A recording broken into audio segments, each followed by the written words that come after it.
Kasunod ng aksidenteng pagkahulog ng isang bata mula sa kanyang school service kahapon sa Quezon City, mainit na rin ngayon sa mga traffic enforcer ang ilang overloaded na tricycle na ginagamit din para maghatid sundo ng mga estudyante.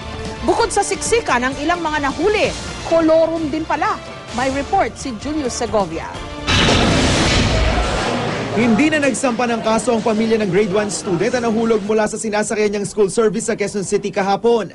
Sinagot na kasi ng driver ang gastos sa ospital. Pero ang mga traffic enforcer ng barangay Bagong Pag-asa sa may pinangyarihan ng aksidente, lalong naghigpit.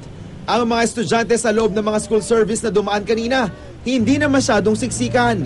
Inalis na rin ang bangko sa gitna. Kapansin-pansin din may kasama ng konduktor ang mga driver sa biyahe. Ito, mas maganda sir, meron silang... Kaya ang napuruhan, ang mga overloaded na tricycle na ginagamit ding school service.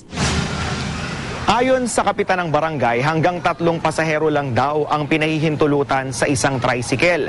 Pinagbibigyan na nga lang daw nila hanggang 5 pa dahil maliliit naman daw ang mga batang pasahero.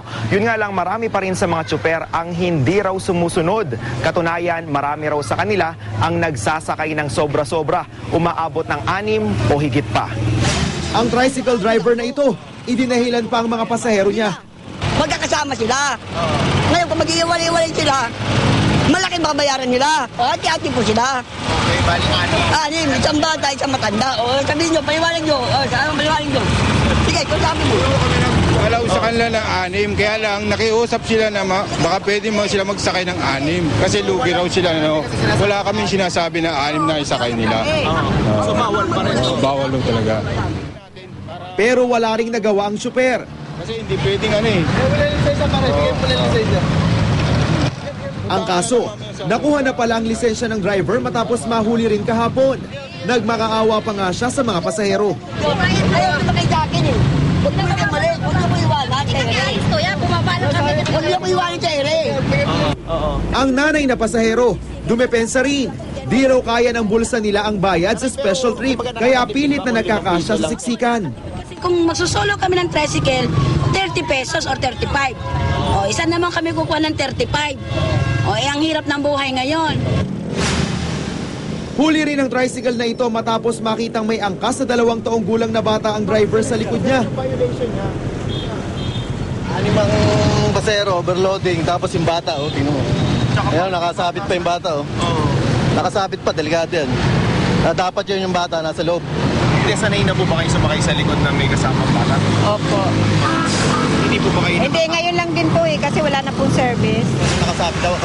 Kasi bata, karga Ayon pa sa kapitan, hindi raw pinahihintulutan na walang kasamang magulang o nakatatanda ang mga bata sa tricycle. Bawal ding umangkas sa likod ng driver ang mga bata. Ang tricycle namang ito, ayon sa traffic enforcer, kolorum daw. Berde kasi ang plate number. Depensa ng tsuper. Nakasabay lang yung 3 na yan. Totally 3 lang talaga yan. Siniservice ko sa mga anak ko yan. Kasi... Hindi ginagawang pamasada? Hindi po pampasada yan. 200 pesos ang multa sa overloading. Aabot naman sa 1,500 ang multa sa mga kolorum na tricycle. Pag-uusapan na rin daw sa barangay council kung paano ire-regulate ang mga jeep, van at bus na ginagamit na sundo sa mga bata. Julius Segovia, GMA News.